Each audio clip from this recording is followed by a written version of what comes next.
এসে সবাই আমাকে তো জিজ্ঞেস করে যে আপনার ম্যাজিকটা কি। আমরা ম্যাজিক কিছু নাই এখানে। ম্যাজিক মানে 10টা হুন্ডা 20টা গুন্ডা নির্বাচন ঠান্ডা। ম্যাজিক মানে দুর্নীতি, ম্যাজিক মানে বোমা হামলা, ম্যাজিক মানে জঙ্গিবাদ সৃষ্টি করা।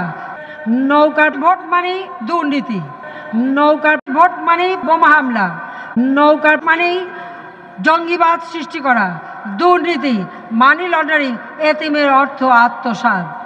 আওয়ামী লীগ ভোট চুরি করেছিল বলেই তাকে বাংলাদেশের মানুষ আন্দোলন করে ক্ষমতা থেকে হটিয়েছিল। এটা তাদের মনে রাখা উচিত।